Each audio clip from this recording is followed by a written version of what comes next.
Well, hello, everyone. You may think, how did she get involved in this topic? Well, I use Zoom just about every day, and I use it to do presentations. I use it to do how-to sessions. At one point, I was working with Mecca.org, and I was doing a lot of international training. So, of course, I couldn't go do all of those trainings in person. And sometimes I would do how-to things where people would ask me very specific kinds of things, and we would share screens and talk through some of the issues they had. So I've used Zoom a lot to do all kinds of things. And of course, one of the things that is part of using Zoom is then figuring out how to what to do with that content. So I'll talk a little bit as we go along about sort of the paid and the free version, because I have used both of those extensively. So I have a little bit more of a sense of like, is it worth it? Is it not worth it? That kind of thing. The other thing I'm going to talk really about is YouTube and its ability, because I feel like Zoom and YouTube are complementary to each other. They kind of overlap a little bit more. You can sort of do some of the same things between Zoom and YouTube, but they do have some advantages. You know, Zoom has some advantages over YouTube. YouTube has some advantages over Zoom. And I think it's really because they were developed as different platforms.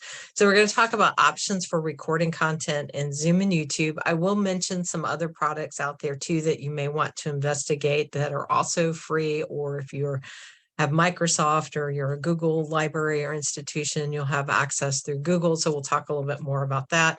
We're going to talk a little bit more about accessibility as we go along. Very briefly, just sort of what our obligation is to make content that is accessible to as many people as we can. Really, what is our obligation in terms of that, but also sort of the why accessibility has become so important, and also this rise in people really wanting to use captions, and we'll talk more about that. It's gone, all kinds of people are using captions for all kinds of things, and that can really make your content much more valuable and popular too.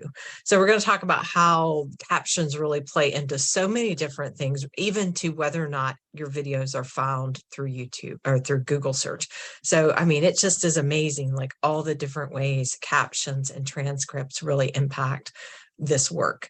We're going to talk a little bit about getting content out of Zoom and YouTube. We're going to talk more about that as we kind of go through the session. So we'll kind of touch on that as we go through it. There's not a whole lot of options. You either can or can't, and I'll talk a little bit about how you can and what you can actually get out of those.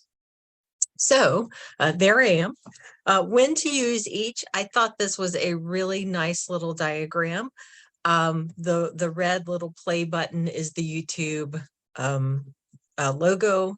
The little blue recording has been sort of one of Zoom's logos for a little while. Of course, in this day of we're sort of getting rid of text and moving to almost pictographs, right? We're just moving to visual representations of businesses. They do have a lot of the same capacity. Now over here on the Zoom chart, you'll notice the basic, that's the free plan. And one of the things you'll notice there's the pro plan, $149 a year. There is also now an educational plan. I have not investigated the educational plan, so I do not know exactly what that means, but I would assume that it's going to be a lot less expensive than this. So if you're interested in using Zoom, they don't pay me, I don't make any money from Zoom or anything like that. If you are interested in looking at Zoom for a paid account, then I would definitely, if you fall under that educational umbrella, which most libraries do, I would definitely reach out to their support or sales team to find out, hey, what's this I hear about an educational account? Because I just found out about that recently. So I'll be interested to know more about that as well. The big difference, I think, between these two platforms, between the Zoom platform and the YouTube platform, is that Zoom is really meant to facilitate meetings and webinars and things like we're doing right here. YouTube is really meant to share content. So it is a different angle in terms of sort of where they're going. with both of them, but they do continue to evolve resources all the time. And we're going to talk a little bit about some of those functionalities as we go. YouTube has really been more about a public presence, sort of like you might think of it as like a TV channel. They call accounts channels. So you have your account and then you have your channel. You could think of it as a video library, an online video library, whatever you need to think about, but that's more the view of YouTube. It is the place to share. Now, there is a new product or newish product out there called YouTube TV or YouTube streaming. That's actually, like online digital content that's created from a variety of resources, just like TV stations and, all these other kind of streaming services. So that YouTube TV is YouTube's streaming platform for other content out there. So other commercially produced content, just like there's all these other Netflix and Disney and all these other streaming platforms, YouTube now has YouTube TV. So if you start looking around, you see YouTube TV and you think, what is that? That's their streaming platform of other commercial content. So, that's sort of a paid subscription. It's things that people would subscribe to so that they can watch all of these different, commercially available resources and content that's out there. Within the YouTube platform, there's also two sort of pieces of it. There's the YouTube, sort of the account and our channel and things like that. And we'll look at this just a little bit when we dive into YouTube. There's the account and the channel. Channels where all your videos are and things like that. That's what people see. The account is sort of where you manage things. And then in the last few years, they keep reorganizing and doing things in YouTube. Within the last few years, they rolled out something called YouTube Studio. And YouTube Studio is the place where you can do some really basic, and it is very, very basic. You can do some basic editing of videos. You can do things like add some music. YouTube actually has some music samples that are copyright free or available for use. You can add music through that YouTube Studio and some other things like that. It does not have sophisticated editing abilities. If you want to combine videos and do a whole bunch of special effects and stuff like that, you're not going to find that in the YouTube Studio. But if you've not used the YouTube Studio and you have a YouTube account, it would be worth kind of going in and just looking to see what it does, because it does have some very basic video editing experience. So YouTube sort of has three things that fit together. There's the YouTube TV stuff, which really doesn't fit in with what we're doing in terms of being YouTube content creators. That's more that commercial piece of it. But then there's this YouTube Studio piece of it, which does fit into what we do. So, but YouTube really, in my opinion, is meant to be a place to store and to share videos. Zoom is a place to meet online, kind of what we're doing here, or record videos, but it only offers storage, cloud-based storage, that is. It only offers cloud-based storage to those paid accounts. So if you need a place to store your videos and you don't have the paid account, the only option you have in Zoom is to store it locally on your computer. And we'll talk more about what do you do with those videos. I'll show you in just a second what to do with those. So Zoom doesn't really have this kind of notion of like, a public place or a home. You don't go look up somebody's Zoom page and see all the videos or meetings they've had or any of that kind of stuff. Now, Zoom can, and it really depends upon whether or not you have the free or paid account, to what extent it does this, but it can connect to, say, your Google Calendar. So if you publish your Google Calendar is public, and then you put a Zoom meeting on there, then, people might see it that way. So there are some connections in with social media, but it's not really a place or a home that people would go to in terms of, or a video library that people would go to in terms of looking at or sharing videos. It's not a place where people would go to necessarily consume content or to look at content. And certainly, I think the other piece of it is it's really just not it's not that, it didn't come out of like an entertainment environment either. YouTube, on the other hand, of course, we probably all have looked at tons of YouTube videos, especially in the last few years. Easy to embed and share content. You can share content on Facebook.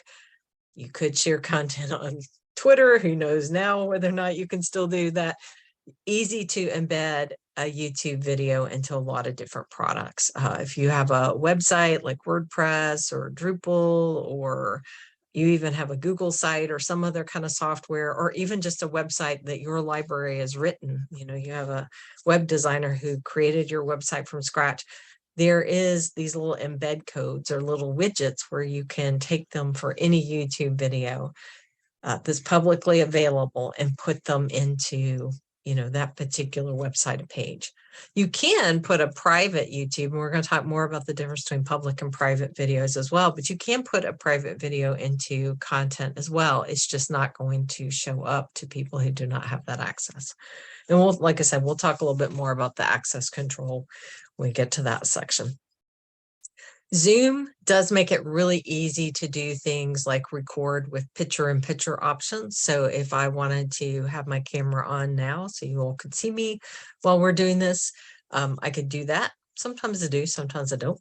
It has the ability to have multiple users discussion in real time. YouTube has some of this, but not to the capacity that Zoom has, certainly. It's very easy to share screens. YouTube doesn't really have this kind of, but really not the way we would think about, in terms of easily being able to share screens. And I'll talk a little bit about, how that sharing screen process works in YouTube. And as I mentioned, there's no like public access to a Zoom library or anything like that. YouTube really started out as a video storage space or a place to host and share videos. And it was started by, as many of the products we use and love or hate these days, by college students. They wanted a place to be able to share videos with each other. And that's how YouTube started. Live streaming is really more of a recent functionality where you have the ability to do more of a broadcast. So when we think about you log in, you watch something that's in real time, or you watch TV in real time, that would be live streaming. Or you're listening to music. Some of these streaming services, we're listening to it in real time. That's a streaming those are all streaming types of service, as opposed to things that are recorded. Now, of course, YouTube also supports recorded things. And that's really where they got started, was the ability to share and easily share and have a place to put videos that had already been recorded. But they have more recently rolled out live streaming, although it is a little bit limited. But as I mentioned, we'll talk about that. I think the biggest change in the YouTube landscape was when it was bought by Google in 2006. And I know that sounds like forever ago, but that was really a shift, because it kind of went from this more independent project that was run by a group of former college students, more or less, to then, of course, being part of the Google product. And that gave, of course, some advantages and disadvantages. Certainly, some of the independent nature of YouTube is lost. I mean, just because it's now part of that larger Google umbrella, but it did integrate YouTube videos into Google storage, into search, and has really, kind of pulled YouTube into that universe. They are still standalone products, and YouTube has its own help team that's just fantastic. If you contact them on social media, they just will get back with you fairly quickly, and they're very good. So although it is a Google product, it has its own analytics and its own metrics that are sort of like Google Analytics, but really much more limited, I think, but easier to use at the same time. YouTube content, as I mentioned already, can be public, private, or unlisted, and I'll show you how that looks and what that actually means. It has playlists, and those playlists can include content that is not yours. So you could create a playlist of YouTube tips, and it could include all kinds of libraries and institutions and things from YouTube. that are video content, and they could all go into that playlist. So it's a way of also being able to curate content. You can also embed those playlists into websites and documents and all kinds of things. So, if you wanted to say you're putting together a tutorial for one of your staff that you were training, and you're like, well, this Library of Congress resource is really good, and this University of South Florida video is really good, so I'm going to put that together. You could put all of those things together in one playlist and even order them in a way so that the person would go from one to another. So playlists have, I think, a lot of potential for us. And I know that personally I use playlists for my classes that I teach, but other than that, I really have not taken advantage of playlists as much as I could. But I've always thought that, there's so many interesting things you could do with playlists. And when we start thinking about things like exhibits and summer reading program and some of these big events that we participate in, National Library Week and all that kind of stuff, playlists could even be, or multiple playlists could even be created to sort of highlight various things. Yes, they are extremely helpful to organize video collections. They really are. And the more videos you get in your YouTube account, I think the more important it is to have those organizations. I'll talk a little bit about YouTube organization because there's a variety of approaches to organize a YouTube site, especially at the library level. So I have been part of that discussion and process, and here we are. So one thing you can do as a larger library, or a library that has multiple branches, or maybe you have departments that would have different audiences, and this is especially true if you're in a library that would have children accessing content, then that in that particular case, it would probably be good to kind of set that up as a separate channel within your YouTube account. And we'll talk a little bit more about the ages of users and things like that, because YouTube actually filters very much any content out that has been stated to be for children. That will be filtered just to the children's channels and to sort of what I call kid programming. It's going to go directly to that. So it's not going to be as easily found in the larger, more public sort of search of YouTube. It's really going to be filtered into those specific categories. Now, that's not to say that, you can't find it in a general search. You can, but it's going to be much more targeted to those specific demographics. So one thing you can do, and this is a whole nother workshop, I think, but one thing you can do is you can set up sub-channels. So each one of these have a channel associated with them. And then each of those channels actually have different staff who upload content and manage those particular channels. Now you notice the adult services, they don't really have haven't really chosen to use sort of the a more branded icon, because they're in the process, or were in the process the last time I talked to them, of being able to have kind of their own flavor of a graphic. One of the things you may notice is it says 15 subscribers and 16 videos. This is at the system level. So that is one of the things that when you start creating these hierarchies of channels, is that some of the information that gets reflected back to the public about your organization may be, for example, I'm at the systems channel, so I can kind of see all the channels below. Each one of these channels have their own statistics that relate to users and subscribers and things like that. So this can be a little bit more work if you do like this multi-level channel approach, because, for example, if I post something in adult services, and I also want to see, I want these 15 subscribers who subscribed at the system level. It's probably all staff, but the 15 subscribers who subscribed at the system level, I want them to also see the things from adult services.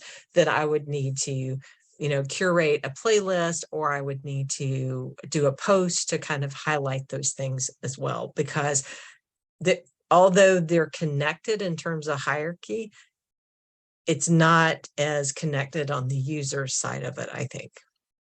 It does make a lot more sense in terms of branding and identity, and also in terms of, especially with children's content, to be able to have the channels and sub-channels as a hierarchy. But in terms, I think, of the end users, I think it can get a little confusing in terms of what you're subscribing to. You know, if you subscribe to the system level, you're going to see things that are posted at the system level. You're not going to necessarily see the adult services and the heritage room, which is the genealogy stuff, unless you are actually subscribed to those, or someone on the regional channel would, you know, do a post about those particular resources, or would do a playlist. So we also use playlists when we were setting this up. We developed playlists for each of these channels to make sure that we were always providing access to those, even for people who subscribe to the system level. So there's lots of things you can do there in terms of managing your, you know, public space. And we're not really going to talk about branding and marketing at all. That was probably about it. But just know that YouTube, you can do that stuff. Zoom, you don't really have the ability to do that. You don't have a video library. You don't have the ability to kind of, you know, organize things in that way or curate things. When you see your list of recordings, you just see all the recordings in chronological order, you know, that kind of thing. So Zoom really started out as a video conference site, a place to have virtual meetings and workshops. It had just started to take off sort of right, I would say 2018, 2019. I think I started using it in somewhere around there, 2018 or 2019. I had previously used Google Meet, and I was trying to find something that was a little bit better than Google Meet. I needed to actually be able to record content and wanted something easier to use. Heard about this thing called Zoom. I tried it out. And then, of course, what happened in 2020, there was this huge push for everyone to work remotely, at least for a little while. Telemedicine took off. All these different kinds of things took off. And so we really saw a lot of change in terms of what Zoom did. But it was also a big growth for Zoom. And I know even in that time, there was some instability in their servers and things like that, because they had just an overwhelming and unexpected demand for this particular project. When it started, there was no paid account. It was just free. So there were no limits to what you could do as a free account. That was when I started. It was just a free account. And then, you know, when I got the email saying I would have to, if I wanted to keep doing these things, I would have to pay. But, you know, it really kind of all happened at a critical point, I think. There are additional paid accounts with Zoom that are geared more towards workshops, and we'll touch on these touch on these a little bit. Screen sharing and meetings work well in all of the different types of Zoom accounts that I've seen, and streaming really is its thing. That has been what it has been built on. When it started out, they did not offer cloud storage at all. It was, you had to just save it on your computer, and then you upload it to YouTube if you wanted to keep it someplace online. They do now offer cloud storage, but it is only for those paid accounts. So here's sort of the landscape of Zoom. It has grown greatly in the last few years, and Zoom is really, one, it's geared more towards a little more business and work professional spaces, I think. The other piece of it is that a lot of it's pay to play. So if you want to do this Zoom contact center, which is the omni-channel cloud, where you can engage with Zoom, or you engage with your customers in a contact center, that's going to cost extra. So even if you have a paid account, you don't get all of these things. The paid account's the Zoom one, where it's just sort of it's what you would get in the free account plus. There is no limit, or I think it's 30 hours for each workshop or each recording or something like that. But anyway, the amount of time to be able to record something is longer. The menus are a little bit easier to use. You have a little bit more options and things, that kind of thing. But it's kind of the free account plus the cloud storage is how I feel about it. The other things that you get as a paid account to me do not seem as valuable, but if you need the cloud storage, then you're going to be looking at doing what I did and what we're going to talk about today, of uploading from Zoom or uploading a Zoom video into YouTube, that process, or you're going to look at some other software like maybe Meets or Team that would have some cloud storage. Even if you pay, like all of these things out here, the only one that actually really has even a place is this Cloud Contact Center, and it's still not a website that a person's going to visit to see the recordings in the cloud. There's just no way to do that. Now in Zoom, if you do have a paid account, you can share a link. It is a private link that you share with people, but it's not like a published kind of thing like we would do with YouTube by any means. Of course, YouTube has limitations as well, and we're going to talk a little bit about those. Zoom, you're really only limited, I would say, mostly by your wallet and your budget. The more you pay for, certainly the more you get with Zoom. YouTube, on the other hand, it's coming out of the Google environment. So of course, how are you paying for YouTube? You pay for YouTube through those ads that show up on your videos. You pay for YouTube through the ads that you see when you're watching YouTube, all of those kind of things. Now, there are paid aspects of YouTube now. So much like a lot of other products out there, if you want to do more, there is the paid or premium service. But with YouTube, you can do everything I would think that any library or person would want to do in the free account. Where the limitations happen, in my opinion, with YouTube is that YouTube really prioritizes popular and big accounts. And we certainly see this. If you go looking for videos, you see, the most popular videos are going to be the things that show up first. Now, if you pick a really obscure topic, I was watching something about sea slugs of all things a couple of days ago. They're beautiful. But anyway, there's not a lot of videos in that category. So even something that's very popular in that category is still not going to be a huge account. It's going to be a university or marine biology person or something like that. So even then, it's not going to be these accounts with just, millions and millions of followers. But YouTube does prioritize top accounts, or even what I call big accounts, those accounts with more subscribers. If you are trying to monetize your account and you're trying to make money off a YouTube account, the more subscribers you have, the more that ratio of what YouTube pays you is. So the more subscribers you have, the more they will pay you for your advertising.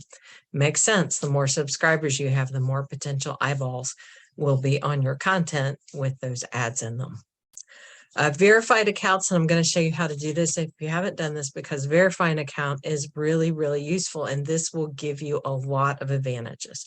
So if you verify your account, it will take away the restrictions on live streaming. It's going to elevate your account within searches, and it's not something that is really highly visible to the public. It's more just that you say, like, yes, I'm a real person, or yes, we're really this library, whatever. Sometimes these days, and it happened with some of my libraries, but not all of them, sometimes when you start a YouTube account, there may be other restrictions as well, where you may need to reach a certain threshold of users before you can choose your channel name and things like that. So, what kind of restrictions are we talking about? So if you have less than 50 subscribers, you can only live stream, and that would be, record and broadcast. You can only live stream through the desktop and webcam, but not through the mobile apps. So you have to have at least 50 subscribers in order to be able to use that live stream. Now, can you upload and then share your video? Yes, you can do that in YouTube if you have no followers. My personal account, which is just kind of the place where I've thrown little vacation videos and just all kinds of junk in there, I have no subscribers. It's just me. And that's fine. That's the way I want it. But, I can still upload my videos and, share them out to family should I want to, and things like that. But if I wanted to live stream, I would have to use a desktop or a laptop. It doesn't necessarily have to be a desktop, but some kind of computer with a webcam. The other thing that really will impact it, and we're going to talk a little bit more about this when we get to our brief discussion on copyright, is that if you have any sort of violations on your account, that can really impact your ability to kind of move forward in terms of being considered a good steward of the YouTube community, or impact your ability to do live streaming. So if you get in trouble for anything, which I don't think a library would, but if you would happen to get in trouble for anything, that's going to, impact your ability to be able to live stream again for a little while. We'll talk about verifying the channel. I'm going to show you all how to do that in just a minute. It's really easy to do. Once you kind of get out of this threshold where you're kind of the 50 subscribers and things like that, then, it may take, you have to turn on live streaming, and then it may take a little while for that to actually, be available to you. So if you want to live stream tomorrow and you've got, say, 50 or even 100 subscribers, you may or may not be able to do it tomorrow. It might take a couple more days. Whatever is in the YouTube verification process for that, just sometimes it's not immediate. They say an Android 5 device, but I do know that you can stream from iOS devices too, or at least the iPhone. There is the YouTube app that works for streaming, so that would be something to take a look at. This is from YouTube stuff. I just looked at it yesterday to make sure they hadn't changed anything because they do things like that. The most important thing to know about account verification is it happens by a phone call or a text. And so if you're in a library, as I was, where you have a switch box or you have a receptionist, this automated process is going to call whatever number you give. So if you give the main number of the library, or maybe you don't have, you're the web person and you don't actually have a dedicated phone, you share a phone in an office or something, somebody needs to be there to pick up that phone call. And this happened in one of my libraries, that we're constantly racing around trying to make sure that somebody got the phone. So when this automated voice verification system came to us, that we could pick up that phone call. We just couldn't do it for a while. And then we finally decided, well, let's try sending it to the receptionist, because there should be somebody there. And that even took us a couple of days, because, wouldn't you know it, that YouTube called like when the person went to lunch, or they were helping somebody, or whatever. So just know that that verification process is going to happen by a phone call or a text. If you have a phone like, a lot of us have in libraries, it can't accept text messages, so that's out. So you're going to have to do it by the phone call process. So it can be a little bit of an adventure in trying to catch a phone call, but it does allow you to be able to upload videos longer than 15 minutes. So if you start wanting to do things like, well, I mean, for me, some of my classes are 45 minutes, an hour, 2 hours. When I was doing international teaching, I think the longest session I had was about 3 hours. I wouldn't be able to do that without having a verified account. It's limited to a 15-minute video. You can also add custom thumbnails. That may be something you're interested in. It does provide more support for live streaming, and you can appeal any kind of sort of restriction or claim against you should you need to do that, which hopefully you wouldn't need to do that.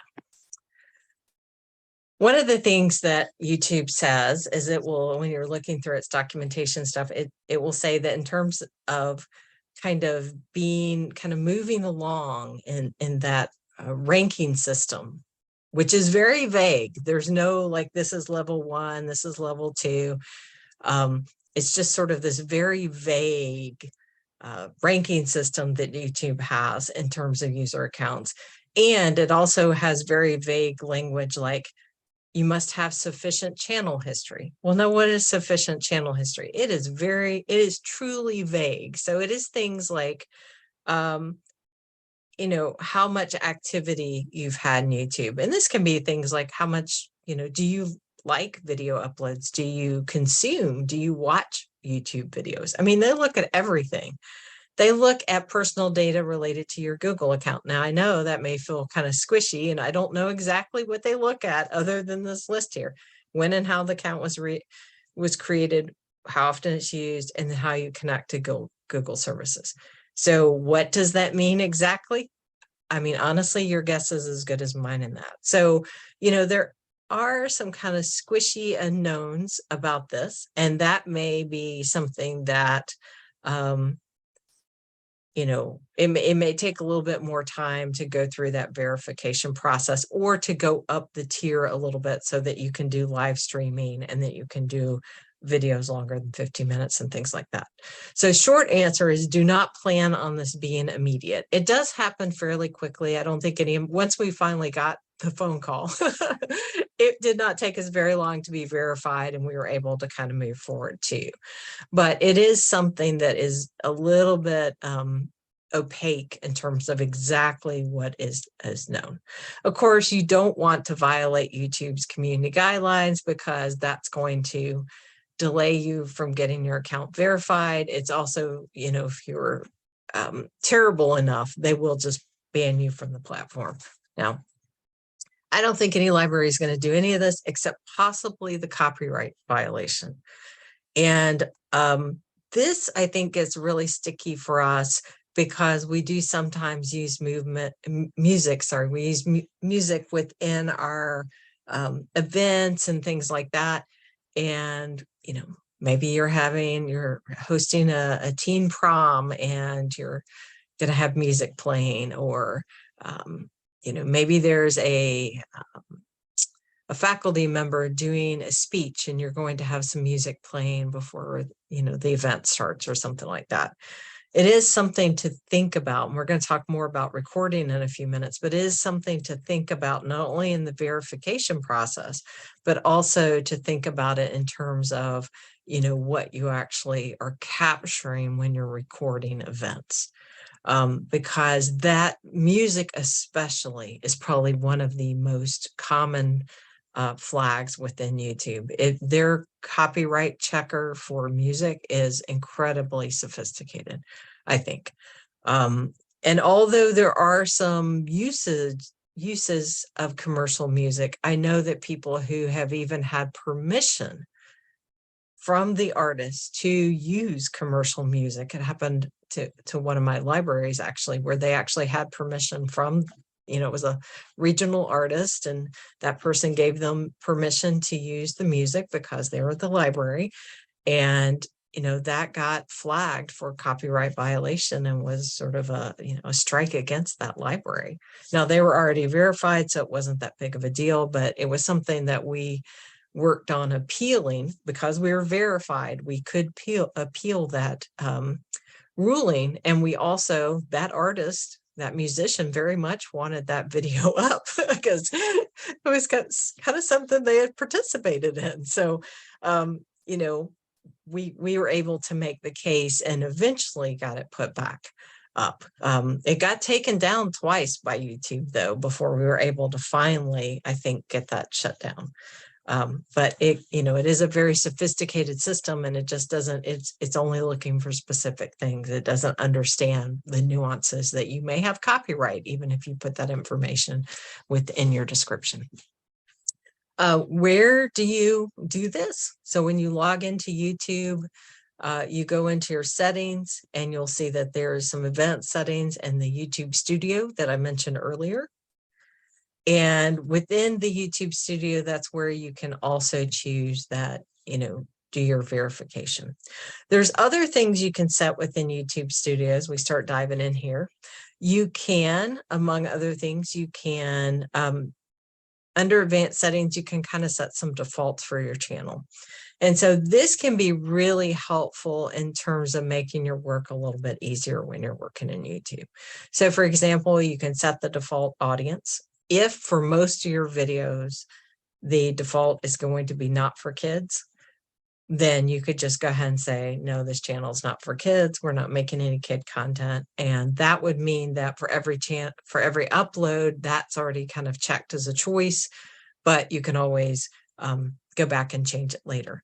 If it's going to be a mix and you really just want to make sure that someone actually looks at this, because of course, when you say something is for children and then it really isn't, that becomes, that can really become a big deal and can certainly for libraries open us up to all kinds of, issues and things like that. So it may be that, if you do have some content like we did for our channels where we had some content that was for kids and some content that was not for kids, then we had that set to, I want to review this setting for every video, because we wanted to make sure that that process was gone through.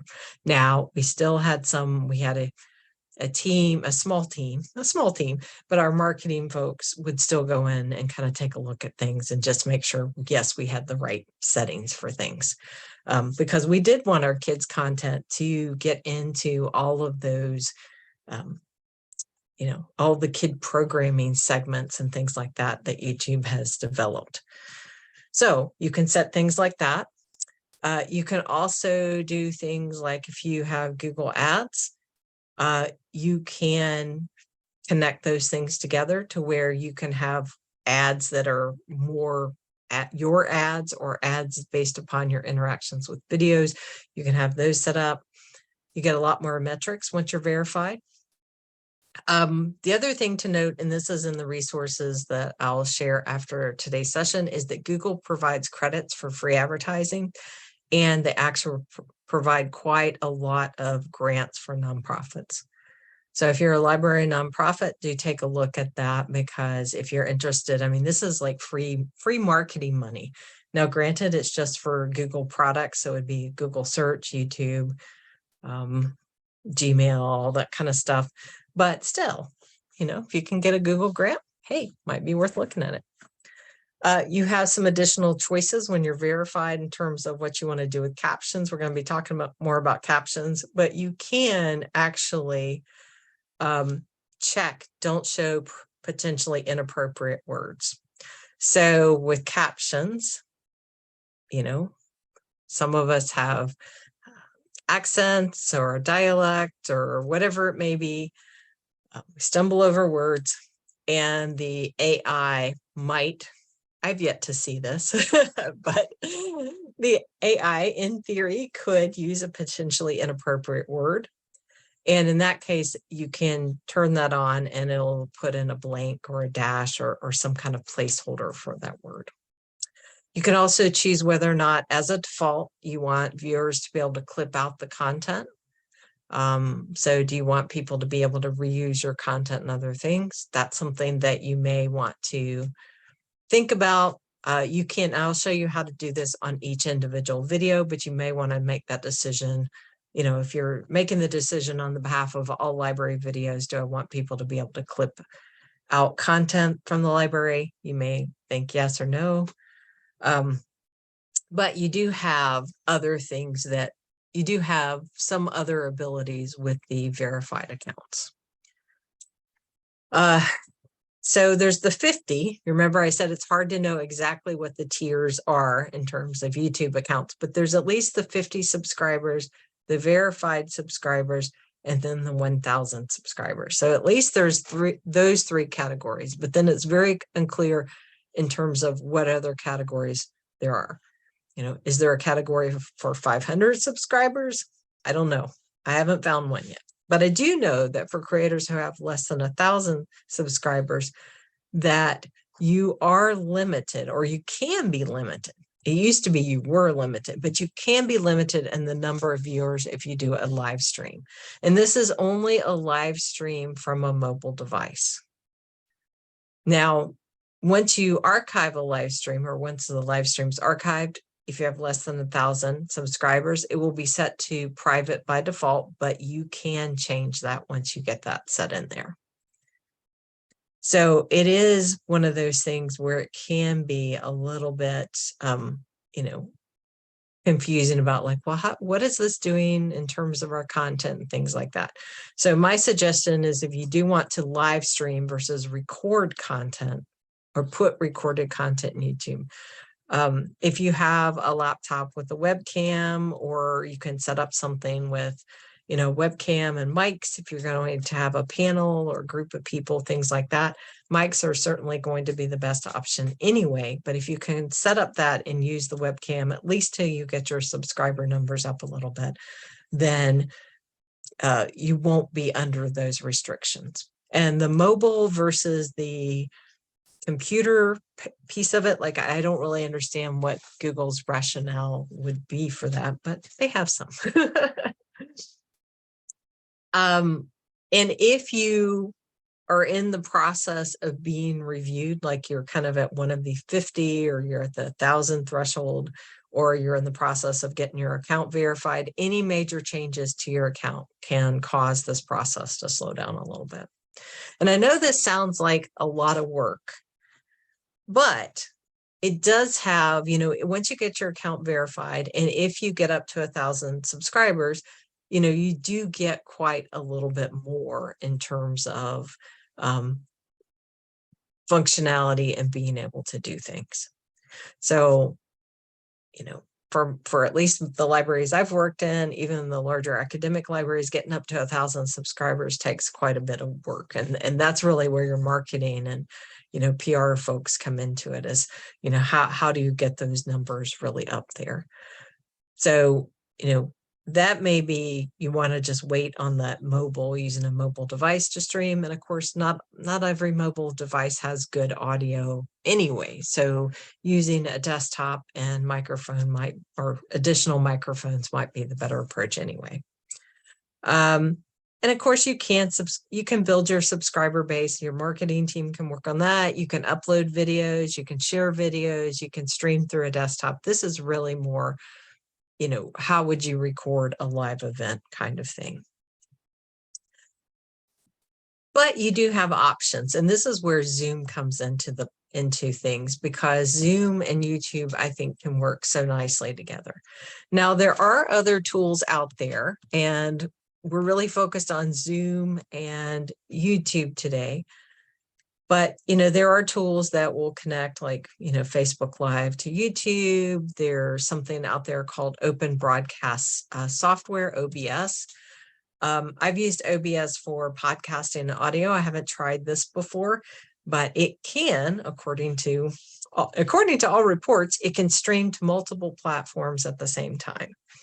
So if you're a person who's looking to do podcasting, or if you're looking to, we want to stream across as many platforms, maybe you're looking at Vimeo and YouTube and something else, or Twitch or something, you want to see if you can stream across all those platforms, then you may want to take a look at this software called OBS. It is a free software, but it is something that you would have to download on a computer. And it does require a little bit of a learning curve if you've not worked with like audio production software before. So there's a little bit to learn there, but it is an amazingly robust software. And it seems to do a really good job recording. So there are choices out there. There are workarounds or hacks that are out there. I feel like one of the easiest is just to use Zoom and YouTube together, kind of use Zoom to do my recording, and then use YouTube for my publication, my archiving, and all that kind of stuff. But there's other processes out there as well, and other things that you can do besides that. Besides Zoom, Google Meet also does screen sharing, and it also allows you to record and save things, as well as Microsoft Teams. So if you're like, I don't have Zoom, I can't use Zoom in my library, you probably wouldn't be here, but in this meeting, but or you find that Zoom just doesn't work for you, somebody doesn't like Zoom, there's always that person, I'm not using that. Then, you can take a look. If you're a Microsoft Office, you can take a look at Microsoft Teams and take a look at that. You can also take a look at Google Meet and see how that works for you as well. I don't find either one of those to be quite as easy to use as Zoom, but I've also used Zoom much more. So I'm sure there are people who probably use Teams. Well, I don't know. I've been using Teams for a while, but there are probably people who are equally fans of both of those. We're going to also talk a little bit more about screen recording. I'm going to kind of walk you through that process, but one more tool that I really, really like when we're just kind of talking about other approaches is a Chrome extension out there called Screencastify. Now you are limited. This is like really short. We're talking like TikTok worthy kind of things, little demos and tutorials. Up to 5 minutes is free, and you can automatically, if you connect your YouTube account to Screencastify, you can automatically upload your videos right from Screencastify to YouTube. Now, once you get to YouTube, you're going to need to name them and, make them look, you're going to need to add a little bit of information about them because it's just coming straight from that little software. But Screencastify is amazing. But it's limited. If you don't pay for it, it's less than 5 minutes. If you do pay for it, I don't know that there's a limit at all, but it is a very, very great little Chrome extension I've used for years. There's probably other ones out there.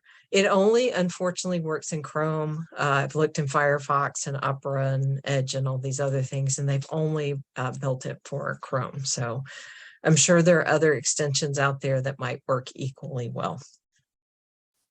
I want to just kind of note, and we don't really have time to talk too much about audio quality here because we're really focused more on the making the resource and getting the resource and making it accessible to other people. But there are some workarounds for bad or no audio. If you have no audio, for example, or you have audio but nothing to go with it, you could create a slideshow of images, and you can do PowerPoint or Google Slides or whatever. You can do a voiceover to that. You can use those tools to add a voiceover. So both PowerPoint and Google Slides will allow you to add voiceover of slides or whatever kind of thing you might want to do within their various slideshow resources. And then you can add some timing and save it as an MP4. Once you get it into an MP4, you can upload it directly to YouTube and do that. So if you have something that you have some audio, but you just don't have any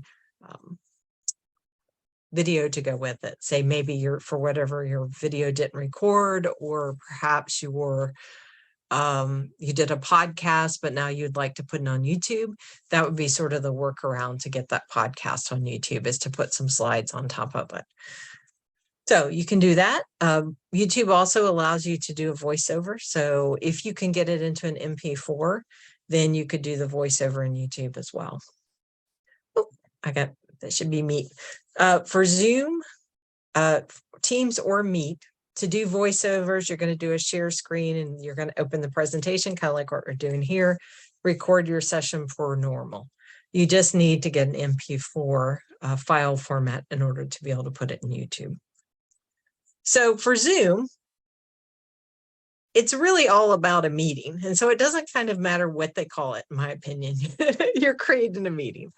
So I can do a share screen and I can create tutorials and presentations and demos. But you know what that is? That's essentially a meeting of just me that I record. And I'm not on the screen. Now I can and I'll show you how to do this in a second, but I can put my video on, and then I can do that little picture in a picture kind of thing. And I could even, within Zoom, I could,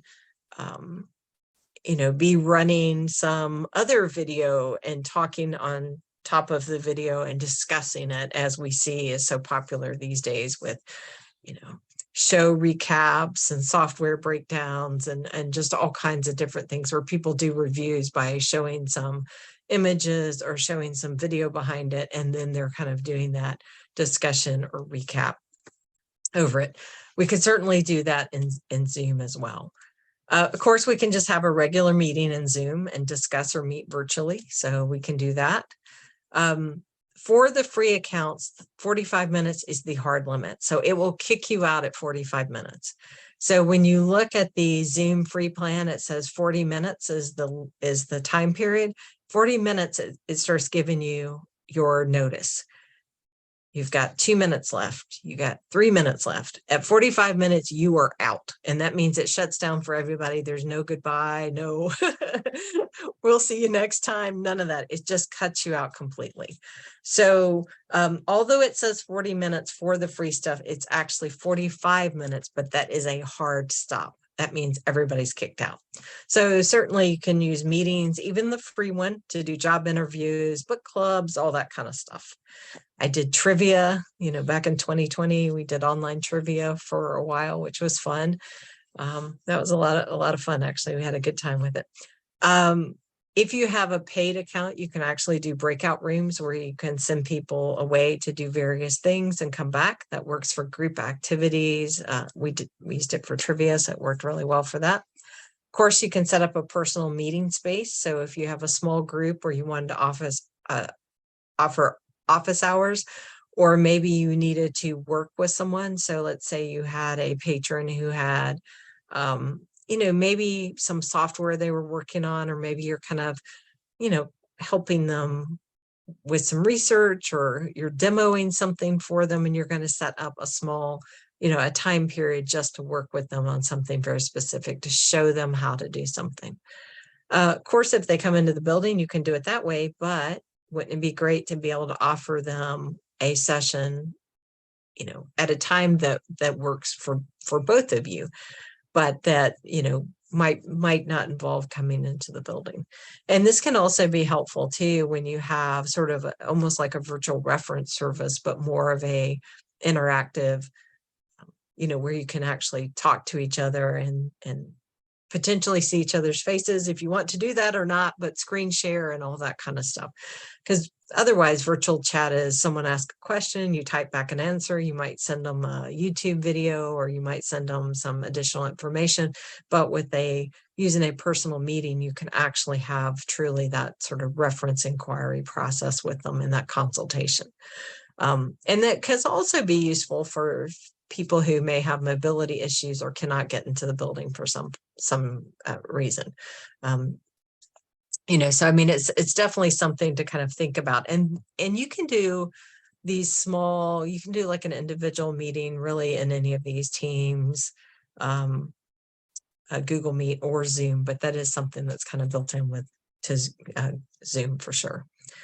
Of course, you can't have screen sharing. It is high definition by default.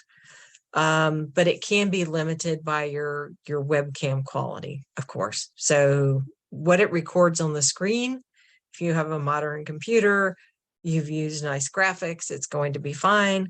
It's going to be a high definition recording. If you turn on your webcam and your webcam is terrible, then of course it's not going to be able to do anything about that part of it. Same thing with your mic. It's not going to be able to do anything about the quality of your microphone.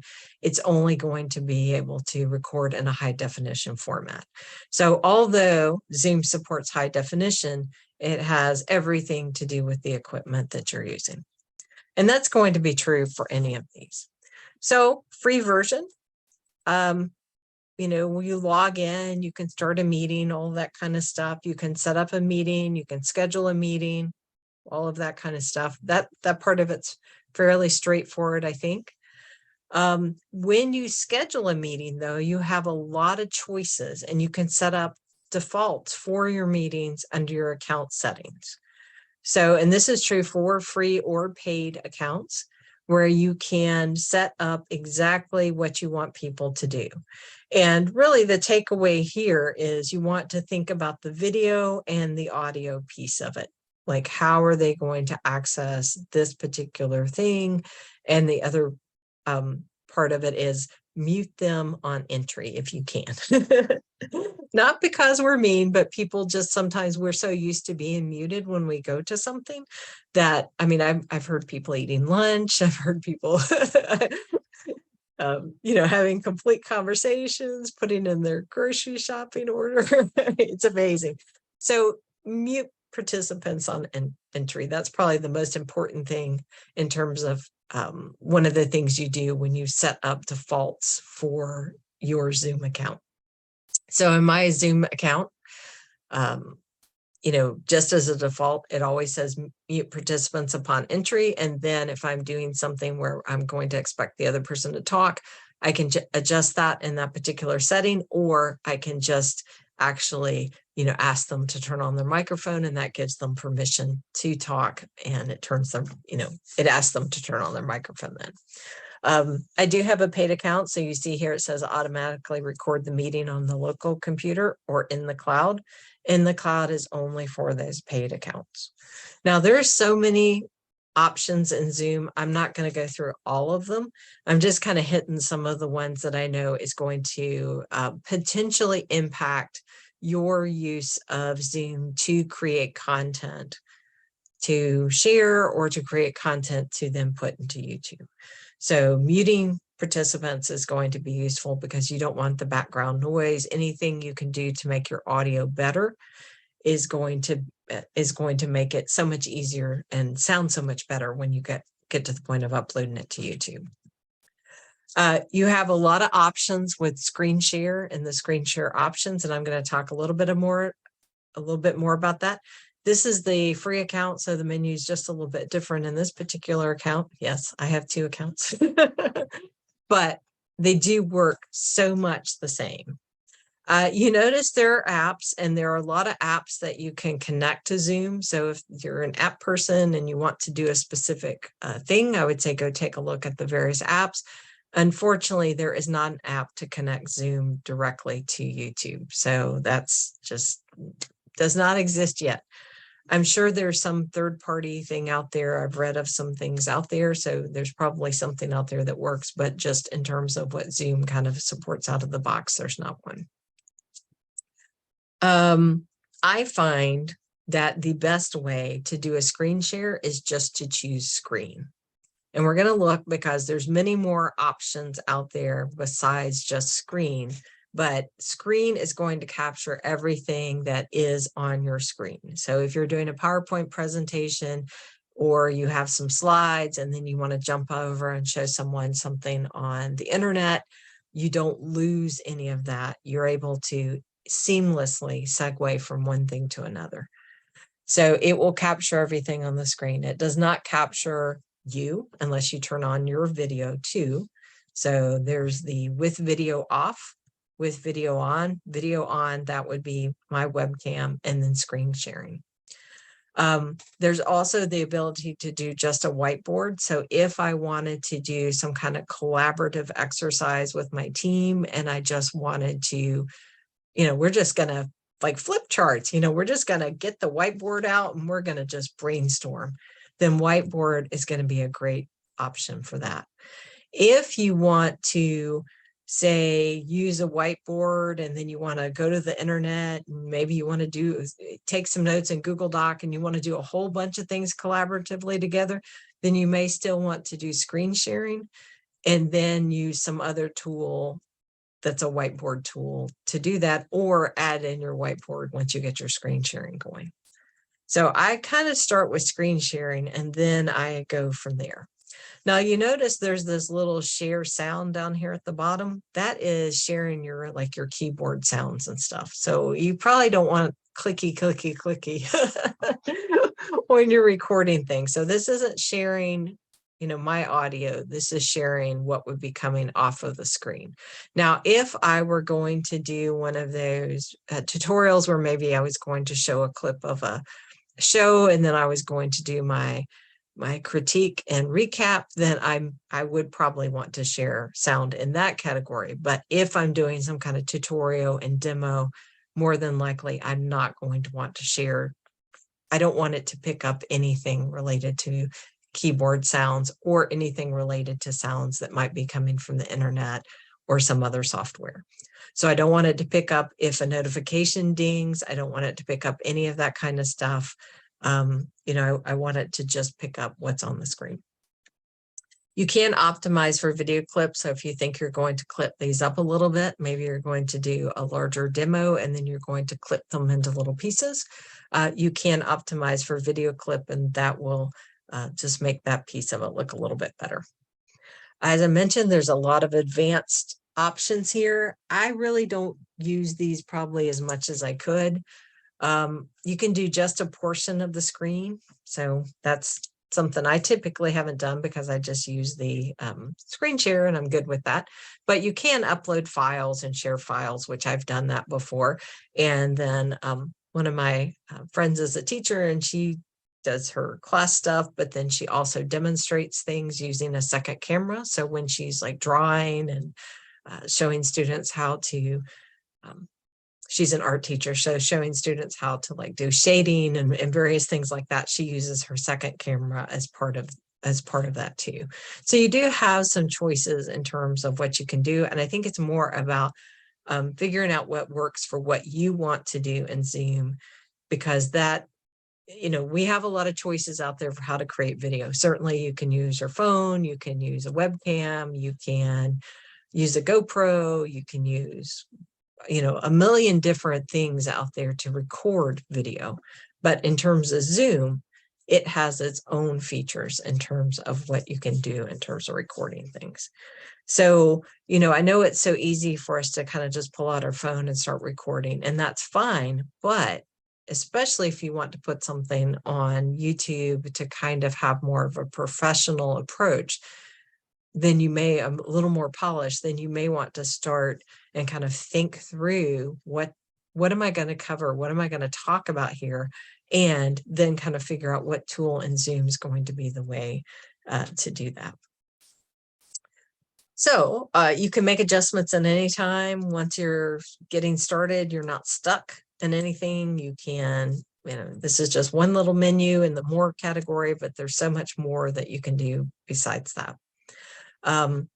But again, record to the cloud is only for paid customers.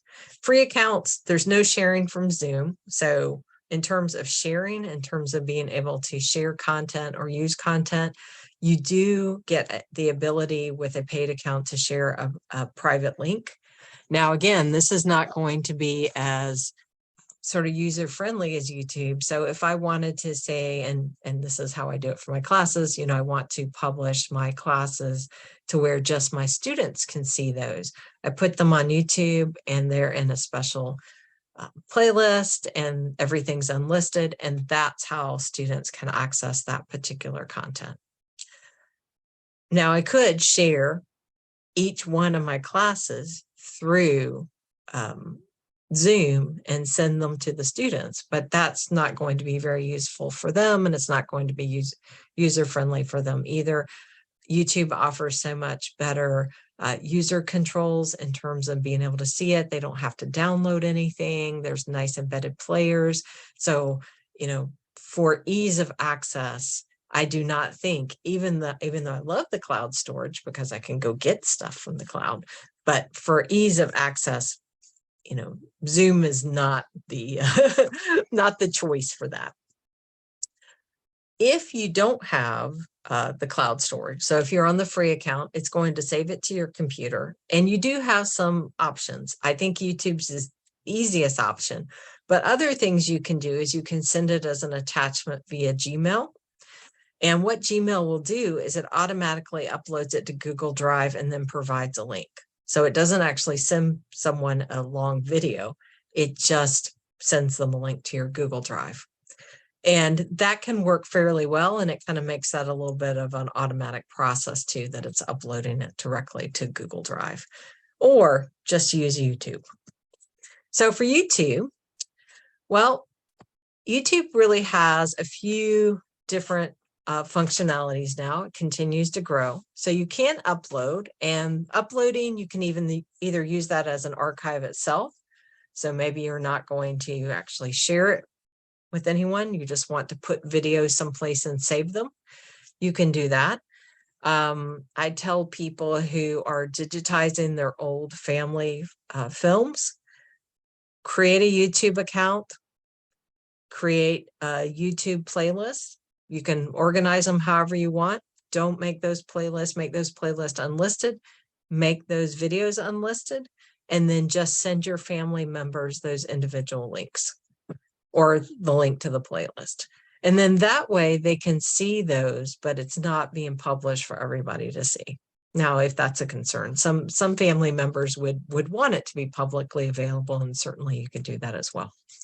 So you can use YouTube just as a storage space, and that's more what I use YouTube for, because at least for my professional site, there's just not much I can share publicly there. So I have 5 or 6 videos, and that's about it. And people probably wonder, she does YouTube all this stuff all the time. Where are these videos? It's because they have to be unlisted.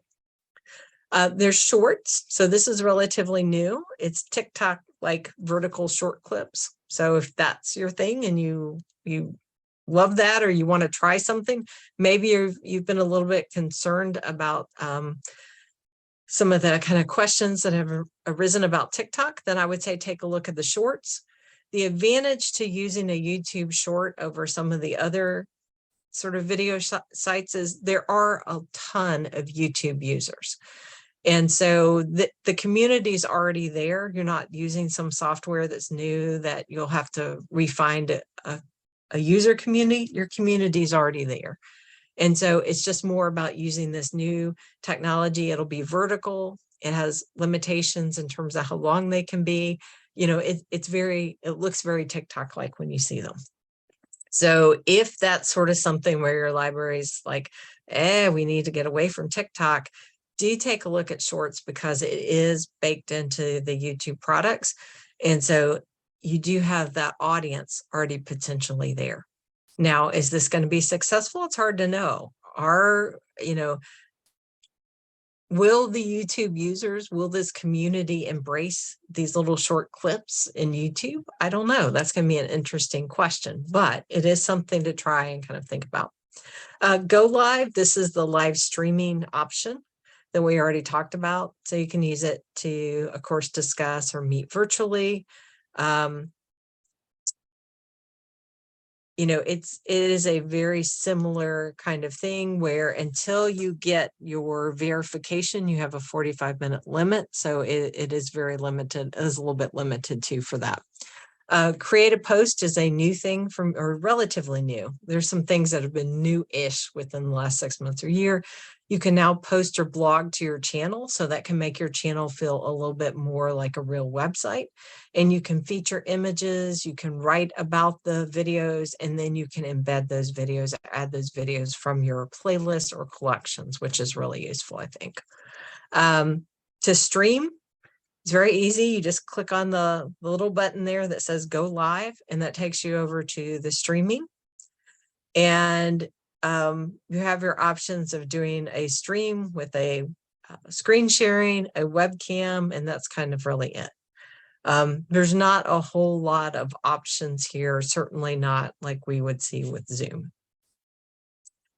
When you do record something on Zoom, so you have your recording, you don't have cloud space, so you have your recording. How are you going to get it to YouTube?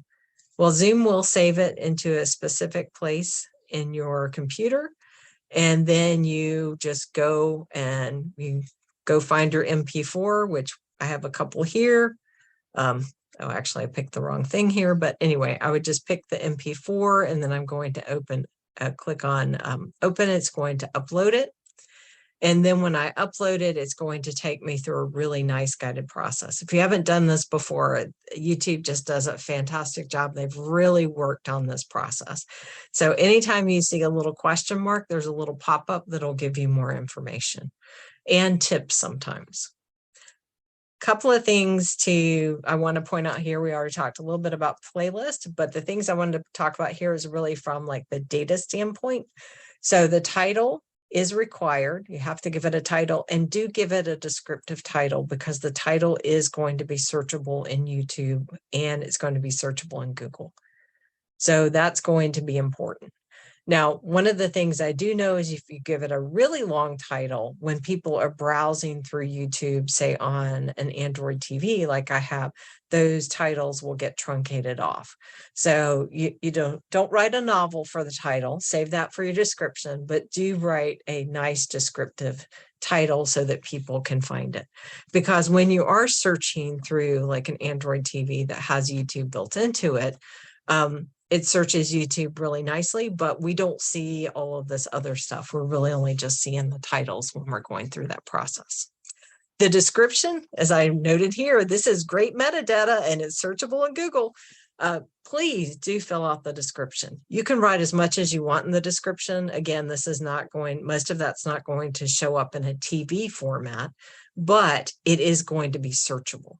So that's the other piece of it too. Some of the things that we do from a standpoint of adding information about our videos is really to make them stand out and make them be findable. We're gonna talk a little bit more about adding captions in just a minute, because I want to kind of talk through that process with you. There is a place here where you can add captions, but you can also turn on auto captions. And that to me is the more important piece of this process when you're uploading a video. Now, when you upload a video, they kind of show you a little area to get you started. And then there's this little thing called show more, which you may think like, it's not got that much stuff listed there. There is a ton of stuff under show more. It's like the bucket where they just keep throwing stuff. And this has some really useful information for us. Now, when I talked about setting up defaults in both Zoom and setting up defaults in YouTube, when you're setting up your account, things like, are most of your videos made for kids or not? Or do you want every video to be reviewed? That kind of thing. Defaults will come into play in terms of what you see here. But this is such an important piece because there's so many things you can do. So I don't know if you've ever watched a long video and there's like all these wonderful little chapters that you can skip to. It's like, oh, they're taking the back off my laptop or the laptop like mine. Let me skip to that section. I want to see what my laptop looks like on the inside. And you can kind of skip along.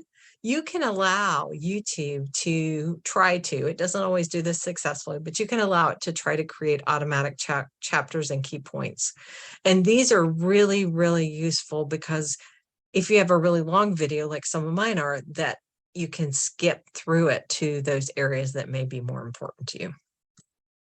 So show more has so many things. It has the ability to automatically, through AI, allow Google to determine where there are key transitions or points within your video so that you can set up those chapters so that people can skip through things and kind of get more of a sense of what the recording is about as a whole. Now, if you have a 2-minute video or 15-second video, a short, that's not going to be, either one of those are probably not going to need that ability to skip through them. If you're making a how-to video or a demo, then, and your video is long, then having those automatic ability to have chapters is useful. Now, another way to do it, of course, would be to take a video and break it up into segments, put them all together in a playlist and kind of chain it together that way. So there's multiple ways to get to that, as there is with anything.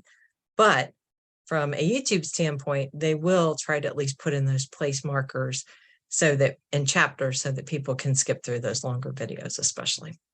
Also under show more, you can add some, you can have Google add some automated or potentially automated metadata in terms of place metadata and also some other information too. And we'll kind of look at those in a minute, but you can let Google try to see, and again, this is granted how much it can actually see or understand from the video. If there's a public place like a restaurant or shop, that it can add that information about your particular resource. So if you're filming something in the library and it's a welcome to the Tampa Bay, I don't know which one of your libraries would be doing something, but welcome to some event, and the name of the library is kind of said right at the beginning of the event, then that information would probably be easily captured by AI and could be included. The other thing I'll note, and there's starting to be some questions about how useful tags are going to be going forward. There's people saying they're not going to be as useful because categories are going to be the thing, and we'll look at those in just a second. But my feeling is any metadata is good metadata in terms of helping Google search these, and they wouldn't still have this box on the YouTube upload screen if it wasn't used in a value. So I would say go ahead and add those tags in. Now, if you have a bunch of these same, like maybe you have a bunch of videos for, freshman seminar, or, new here, or whatever it may be, something for the freshmen that's really geared towards them. You could even use like a Google Doc or a Word document or a notepad and just come up with your list, up to 500 characters, come up to your list of what tags you want to use for all of them, and then you can just copy and paste into each one of them. You can't set tags as a default, but you can, just through the process of being smart, you can, once you decide on some good tags, then you can, put them in some kind of text editor and then just paste them in when you need to. And this may be something where those of you who are more marketing oriented may have some real insight into what are people talking about in terms of this particular thing we're trying to promote. Under Show More is also where you check your video language and you check whether or not this content has ever been aired on US TV. These two things are needed for the Google captioning to work. So in order for Google to, the language they can usually figure out. So that's become less of an issue. It used to be, if you did not actually check the language here and make sure that you had language listed here, it would skip captioning and it just wouldn't do it. Now it's more about this caption certification over here. So the Google's gotten a lot better, at least the AI piece of it's gotten a lot better about being able to understand language and understand which languages are represented. So if it can hear and understand the person speaking, then it will attempt to caption them. The piece of it that's important, though, is this caption certification over here, because if it has already aired on TV or some of the other parameters, then it's going to skip that captioning, because those things have captions, a whole different kind of caption process that's more at the broadcast TV level. The other things you can do, licensing. You may want to take a look at the standard YouTube license. Is that what you want to assign to your stuff or not? That's something to think about. There are other license choices there as well. There's also whether or not you want to allow people, and that would include yourself, to embed. And this is for each video. So this Show More is on each single video that you upload. It's just collapsed into one little Show More. Whether or not you're going to you want this to be published to people's subscription feed and notify them, whether or not they can sample the content. And then finally, this category division, which is really nice now, where you can choose your category and then you can actually define what kind of category or what kind of thing it is. So for education, there's, how-tos and all of those kinds of things, like how people would use this particular resource. And this, I think, has really grown in the last little bit. And I'm very excited to see the ability to not only connect what type of video it is, but also what kind of academic system it's associated with. So some kind of new things from YouTube. Comments, of course, you can also control individually on each particular video, what you want to do with comments. Do you want to hold them? And you can set up defaults here at your settings level, and then you can change them for individual things.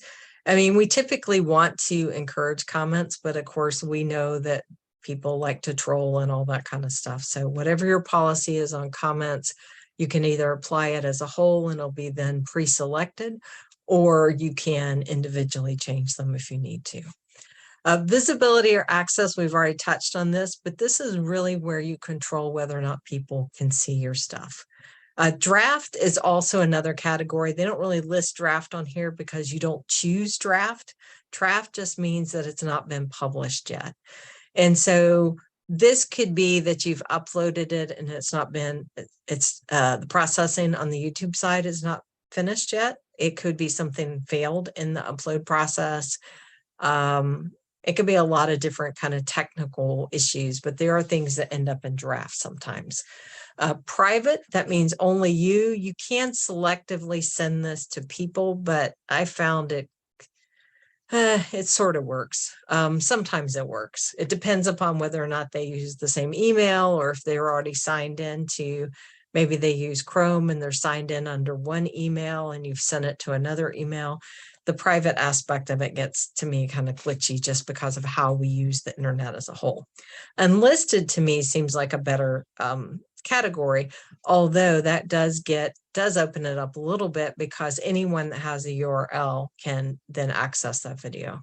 So that could mean that someone who you did not send it to, if they have that URL, could access things. You can, and I do this sometimes, where I make something unlisted just to make it a little bit easier for a particular user or particular group of users. And then after a certain time period, I go back and make it private so that they would have to actually email me if they wanted to have continued access to it. And then public, of course, is to everyone. And the kid factor, that kind of factors in a little bit differently in terms of that too. In terms of adding subtitles, so once you get your video uploaded, so after that process we went through, and I realized that sounds like a really long process, but you set some defaults and you kind of make decisions upon, oh, the YouTube license is fine as is, so I don't need to look at that again. So once you kind of figure out, what applies to all of your videos, that can make that process go a little bit quicker too. Once you get your videos in place, to edit them or to delete them or to make changes or to download them, you will need to go into the video itself. And so you can go into the video itself, and there you can see the subtitles there, and you can add a subtitles. And by subtitles, they mean captioning. So if you have gotten a caption document from Zoom, which it will provide you if you've turned on captions, and I'm going to show you how to do that in a second. If you get that caption from Zoom, then you can actually add that in as a separate process. Now, is Zoom or YouTube better in terms of captioning? It's about the same. I don't know which AI processor that Zoom uses for captioning. I know that YouTube uses Google's, of course, which is quite good. But if you upload a transcript, that transcript is searchable within Google and within the larger landscape. If you just rely on the AI caption of Google, that is not searchable within the larger Google. It's searchable within YouTube, but not in the larger Google. And that just has to do with, I think it's a little bit of encouragement for people to review their captions. So you can go into your video and you have edit your video, and then you'll see a lot of different options. But if you scroll down a little bit, then you'll see that subtitles, and that's where you can upload a file. Once you upload it, you can auto sync it, or you can type manually. Now, typing manually is a lot of work. It's about 5 or 6 minutes for every minute of spoken video. So it does take a while, and for a 2-hour video, it's really going to be probably close to about 16 hours if it's done manually. So if you don't have a transcript file, if you didn't get one from Zoom, or maybe use some other software to record your video, or maybe you recording it on your phone, you don't have a transcript, my suggestion is to use YouTube. This is a little bit clunky, but it works. Use YouTube to auto caption. So you're going to get your video, say from your phone, you're going to upload it into YouTube. You're going to allow that auto caption process to happen, and then you're going to copy and paste that transcript into a text file. At that point, once you copy and paste that text into a text file, then you can re-upload it, and then that will kick it into the Google search. Like I said, I think it's the sort of penalty of not indexing the transcript in Google search for things that have just gone through the AI process, I think, is really to encourage people to take a look at the captions and the transcript that's generated, because it is not going to be always accurate. So can be a little bit of a, like I said, clunky process. You're going to go to the video itself. So this would be like in the public view. And once you see the video, you'll see on the right side where there's the little dots or whatever, and you can then show transcript. And then once you get that, you're just going to copy and paste. Sometimes Control All works here. I've had people have had different success doing that.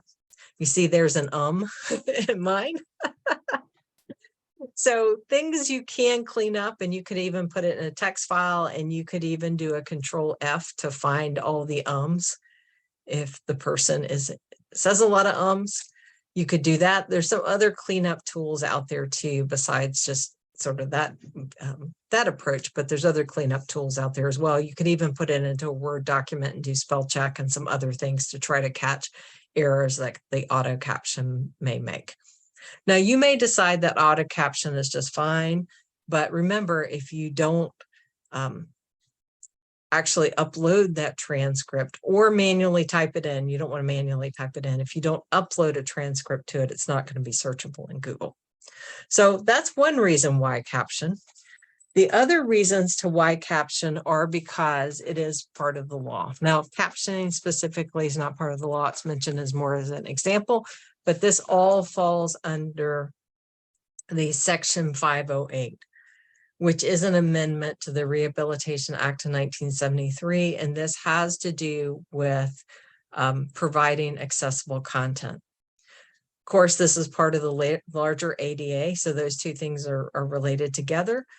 For libraries and academic institutions and all those other, anybody who gets any kind of federal funding, and it can be a lot of federal funding or a little bit of federal funding. If you get federal funding, then you're legally obligated to make your content accessible. And that includes content that's both shared between staff and content that we provide to the public. So it's not just we're doing this for the public, we're also doing this for our staff, which sometimes gets overlooked as well. It means the softwares that we choose should support accessibility, and it means that we should do what we can to create accessible content. In 2017, there was something called the refresh, and this kind of clarified a little bit more about exactly what falls under our obligation. And YouTube videos by educational institutions were one of the things that are listed, as well as blog posts, social media guides, if they're in LibGuides, because I know a lot of libraries use them, handouts, webinars, presentations, etc. Previously to before 2017, web had its own guidelines, and they're still sort of hanging out there on the web, but they are technically now part of this Section 508. There is something out there, if you're using some old technology, some old device, maybe your ILS is from 1985. If you are using something that was really old and maybe it met whatever standards existed at the time, or maybe it was even pre-standards, then, if it met the standards back whenever, they have an accessibility statement, or they said that it supported, the Rehabilitation Act or whatever it may be, if there was any kind of statement like that, at that point, you don't need to do anything about that stuff. If at the time the content was accessible or the software said it met accessibility, you don't need to do anything about that. The other piece of it that kind of comes into play with accessibility, I think for libraries especially, is when we have something where there's just really no way to be able to do anything with that. And those things get kind of iffy, but if we have something that's just really old technology that maybe we're still using, there can be a little bit more flexibility with that, because it's more about not providing exactly the same access, but just sort of equivalent access. So if you have some kind of old devices or some old software that the library is still using, if you can provide sort of the I would say sort of an equitable experience might be a good way to kind of think of it for that particular resource, then that would probably address that need. Because of course we're not software designers. We can't rewrite all the software. What we can do as we go forward is we choose software that meets accessibility standards, because that's really not only good for our community, individual members of our community, it's good for our community as a whole.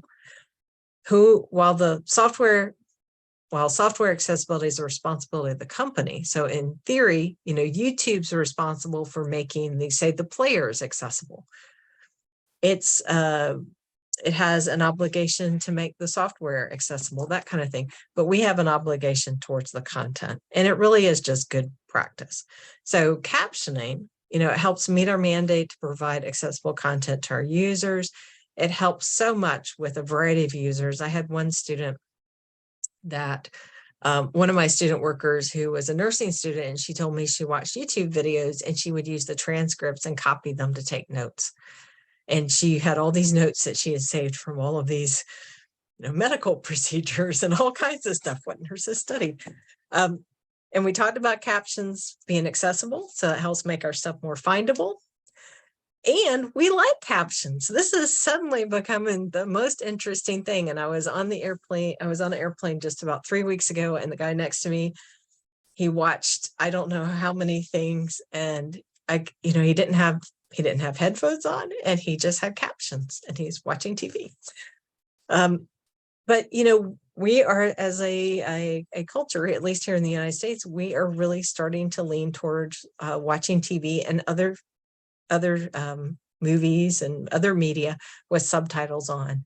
And especially as we look at, and of course, this is very, this was just one survey, but there are so many surveys and studies starting to come out about how, as a whole, younger generations are preferring, or a good chunk of them are preferring, to watch content with captioning on. So if you are looking at doing outreach or looking at trying to connect more with a particular demographic, certainly having captions available is not going to hurt. And in fact, it may make your content, more valuable and more interesting. And there's, like I said, there's so many surveys out there now about this, and I just find it amazing because I've heard from people who are, one of my colleagues learned English from watching videos. It's just amazing, all the different things, especially for YouTube, that we use YouTube for and how we engage with YouTube. So it's certainly not going to hurt. And using the automated processes is going to be helpful as well. We already talked about most of this. Jargon is another area that can cause problems with that automated transcription, brand names, things like that. If you can get an MP4 from any of your software and you can get that into YouTube, you can then get a transcript that you can use. So captioning tips, I'm going to show you just really quickly like where to do that in Zoom. Of course, you can use this. Teams also has them. Meet also has them. Facebook Live does, but it has it's a lesser choice. We'll just leave it at that. It just does not have the capability that any of those three have. For Zoom and Teams, one thing that I have seen happen when people do captioning in Zoom is if the speaker has their captions on, that gets recorded or has been recorded on the presentation. And so then when you caption in YouTube, you get sort of this double captions. You get captions kind of on top of each other or close to each other, and it's very distracting if you're trying to read that. So for Zoom and Teams, I always suggest that printers turn off captions for themselves. It's just, you don't want to get that information kind of stuck on the screen. Google Meet doesn't do this. So Google Meet does do captions for others, but it does not record those captions. And you just set up your captions under settings and recordings. And then once you do that, you can also get a transcript file. And that transcript file can also be uploaded to YouTube.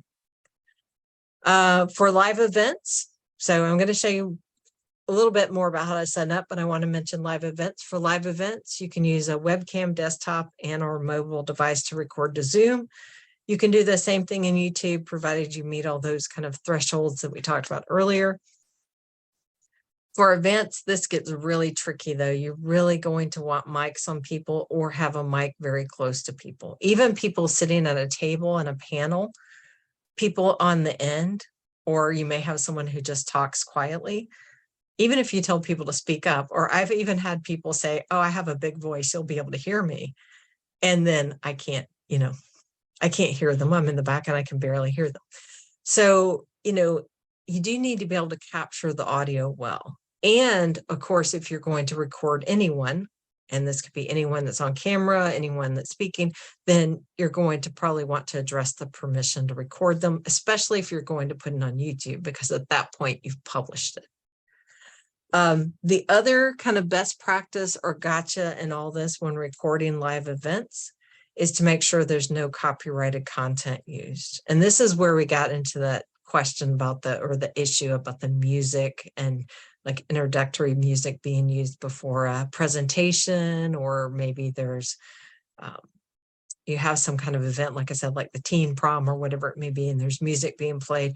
You just want to be very careful about that, because if you upload a video, even if it's of another event that has music attached to it, YouTube is just really not going to know whether or not you had permission. Even if you write in the description, the artist has given us permission, as my library did, it doesn't necessarily get through to the automated process. It's really just listening for patterns of whether or not that's copyrighted material. And you don't want to get dinged for that. And that's probably one of the most common ones. You may also need to clean up audio. There is a product out there called Audacity, which I've used. It's free. It's more work to do this post-production. It really is. You can also have people come in and do a voiceover, or maybe someone in the panel was very quiet, and you can get really creative and try to isolate the audio and clean it up and stuff like that. But it is so much better to try to make the best recording you can of a live event, at that event. Now, sure, there's a certain nature of it's a live event, and we don't expect the audio to be 100%, but if you do some kind of panel presentation and two people are just not audible at all, and then two people on the panel are, then you really are doing a disservice to those folks who've come out to do that panel presentation. And, they may not want to do anything like that again. And then, of course, fans of theirs or people who really wanted to hear what they had to say are going to be struggling. Publishing on YouTube is publishing. So when we create content and we upload it to YouTube, it is considered published. It is published by whoever uploads it or is the account owner. And that means that whoever is the account owner has copyright of that particular work. Now, library copyright, there's a little bit of a flexibility probably there in terms of, we start getting to nonprofits and we start getting to intellectual content and intellectual capital of staff versus copyright. I mean, that whole thing gets kind of tricky, but just from a technical standpoint, once it's uploaded to YouTube, if it's not ever been published before, not been available before, once it is uploaded to YouTube, at that point, it's considered published and the account owner is the copyright holder. Crediting a commercially published song that does not have Creative Commons, and even sometimes Creative Commons will get flagged. So it will impact your account ranking as a whole. In Zoom, in settings, you have to turn on captioning, sort of support for captioning in your settings. And this is true for free or paid accounts. So if you are logged into a Zoom account, if you're the account owner and you don't see the option for captioning, then you probably need to go in and look at your settings. And if you really get lost in Zoom, they're trying out something called an activity center now, which is very confusing, I think. If you really get lost in Zoom, just click on this or go to zoom.us/profile, and that's going to get you to your account. And then you can find your settings. And under settings is where you're going to turn on captions. When you turn on captions, so this will be either manual or automated captions. If you want Zoom to create a transcript for you, that's going to be automated. If you're going to have someone else do this, a person, that's going to be manual. Or if you have some kind of third-party service, not Google or YouTube, because there's no connection between Zoom and YouTube in that way, but there are other tools out there, then you would choose manual caption. You can have both set up. There are also other options too. So when you go in and you start looking at your recording settings and other things like that in Zoom, you're going to also want to take a look at closed caption pieces. So anytime you see in a Zoom setting, and when you go through your account, I would go through all my settings and take a look at them and make sure they're what I want them to be. But anytime I see something that says closed caption, I'm going to click yes, because any files I can get of that transcript is going to help me down the road in some way. Once I get that transcript, I can upload it to YouTube, and that's going to suffice for that caption transcript piece of it. It's going to replace the AI piece of it that Google would have done through YouTube, but it's also going to mean my transcript is searchable in Google. There's so many more options here. I mean, it's just, and this one is from the paid account, so you can see even more options that are listed. There are so many options in terms of what we can do in Zoom. So definitely go through all of your settings and make sure that they're what they need to be. You can even change the color of what you want your closed captions to be, what you want those captions to look like. So again, you know, you're going to want to go through and take a look at all of your options in Zoom and make sure, and this is true for the free and the paid account, you can change the color captions in both, but to make sure that I have it set the way I want it to be. You know, stick to automated as far as both. Certainly YouTube, you can't turn it off. So YouTube, it's just the process happens. Zoom, you can have a manual caption process if you want. YouTube, after the fact, you can go back and manually type in a transcript if you want, but you can't at the time you're uploading a video do any kind of manual process at that point. You can actually assign someone to do captioning. If you have a sign language interpreter, there's a place to put that information so that you can choose that option so that that little screen will always stay up. So there's a lot of support for accessibility in Zoom, both the free and the paid account. Although it's probably going to be more accurate to have a person who types, but at the same time, I guarantee you that even the fastest of the typists are probably still going to be a little bit slow and lagging. Maybe not. I know there's some people out there who type like 100 words a minute still. We've already talked about captioning in YouTube. You can for live streams. This is probably one of the things they have not really worked out, I think, yet. But for live streams, you can either embed them in the video, or you can use some resources to kind of send that over in an automated process. But you need to provide the captions to YouTube. YouTube doesn't have currently, at this point in time, does not have a way to automatically caption the live stream. So that's another reason to use something like Zoom or Google Meet or Team to kind of do your live streaming or your live broadcast, and then get your recording and put that over into YouTube. Now, I think YouTube will probably resolve this at some point, but the live streaming is still somewhat new in the YouTube landscape. There's a list of resources that I'll be sharing after this, and it has a list of things to look at in terms of additional software. But again, that may or may not be something you can use. I don't know how complicated it is to do that. I haven't tried. So it may be just much easier to use something like Zoom or Google Meet or Teams to get that transcript and then just put the recording over in the YouTube arena. Once you upload the video to YouTube, that auto caption functionality will occur, as we looked at.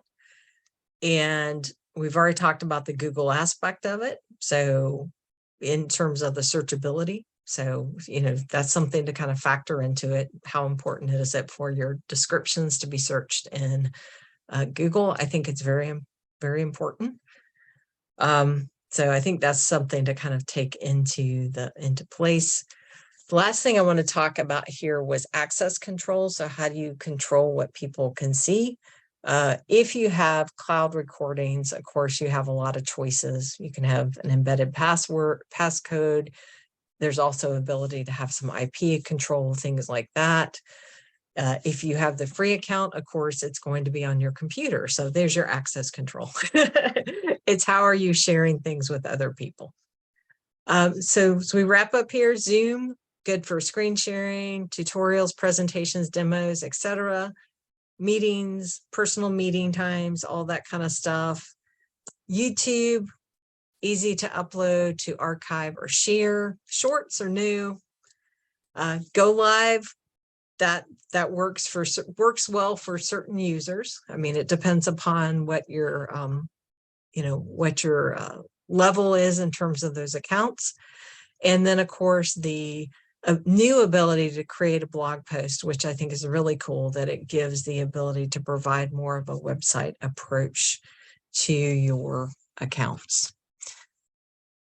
So, we've talked a lot about sort of how to create content, and hopefully you have a lot of ideas now about how to create content and sort of where to house it.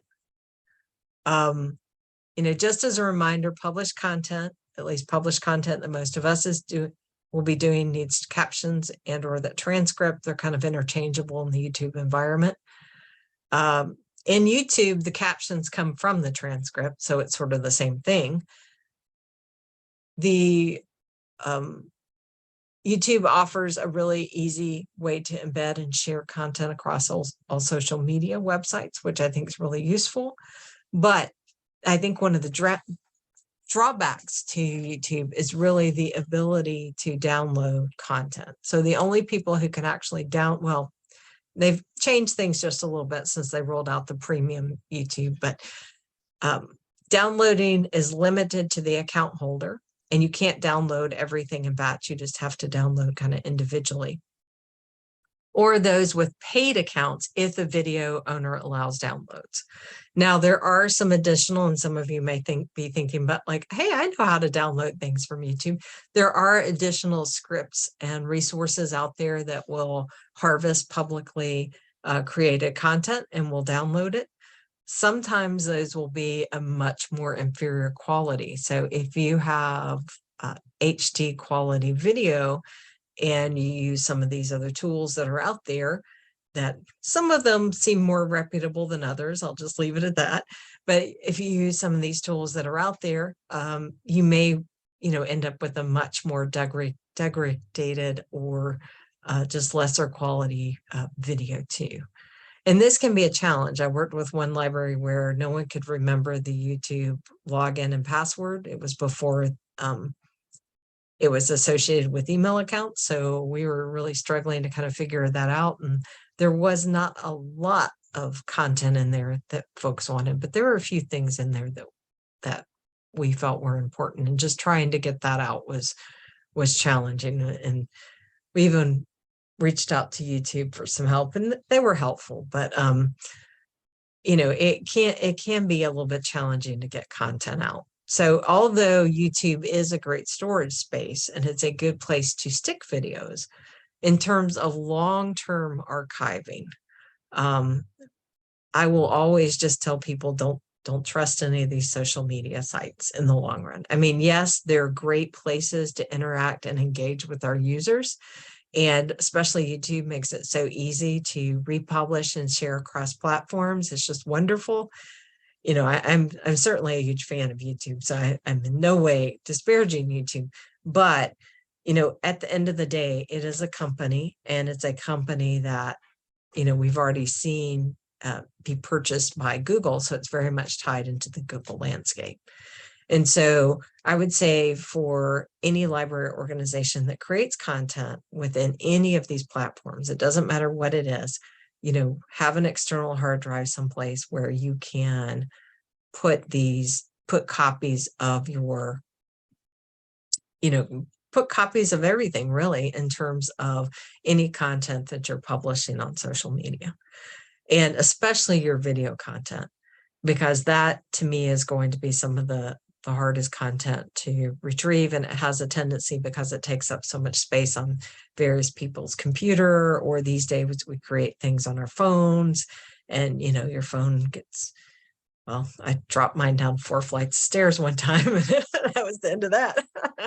But it's so much harder to get content sometimes off of these devices. So having things as sort of a backup plan where there is some sort of archival policy for what to do with the videos and the other content you create on social media, I think is really an important part of it. And I know we're talking more about just sort of storage today and how to do things like that, but it's hard drives, external hard drives are not that expensive these days. Yes, I know any cost is an expense, but you're already using free software if you use Zoom and YouTube. So, surely, $100 or so could be spent for an external hard drive so that there's space to hold these. And on that note, I think we are just about at time. Are there any questions or thoughts? Oh, I finished a little tiny bit early. Or any questions that you have about YouTube or Zoom, you can ask me anything.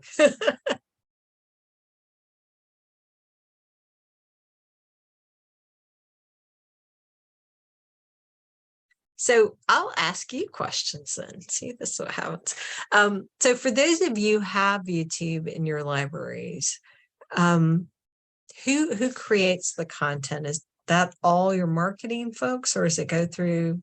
Oh, thank you, Sharon. Does it go through a specific group of folks?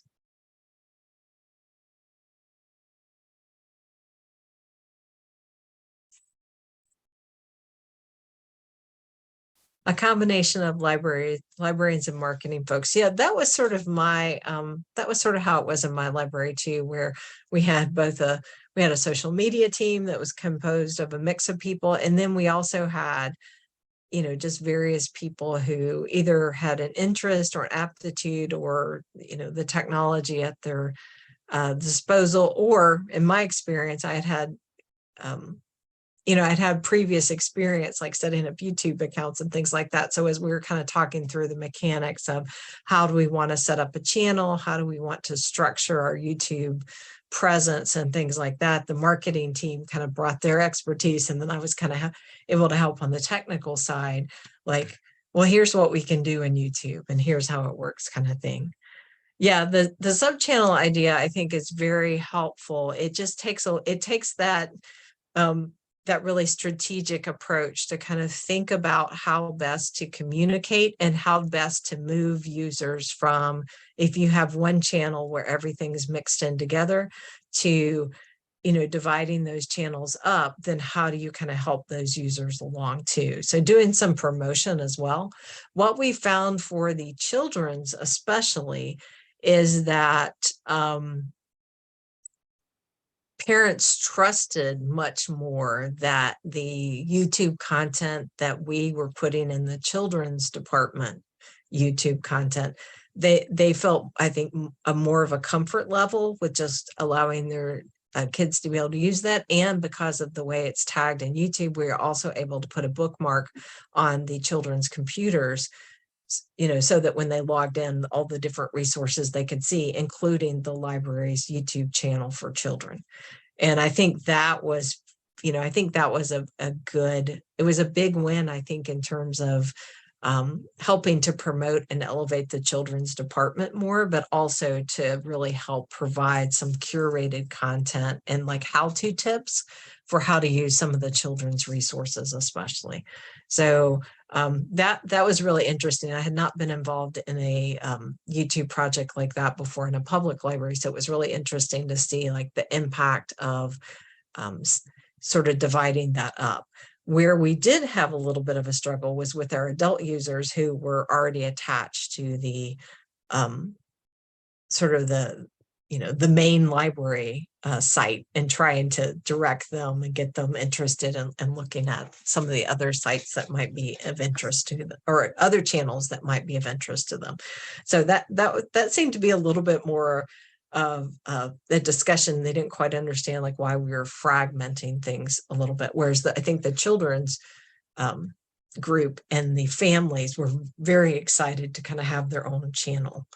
So it's interesting like how different audiences within the same library will sort of view your YouTube site and how you're doing things and stuff like that. And of course, there's always surveys and all that kind of stuff, which we really didn't talk about today here at all. Well, let's see, any final questions or thoughts, and I'll let everybody go.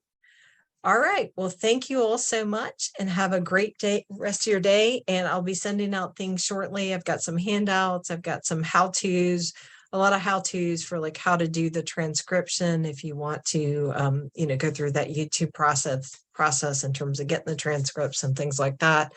Some best practices for writing titles and stuff like that I'll be sharing with you. So lots of things as well as the slides. So go forth. Make awesome content, as I know you do, and have a great rest of your day.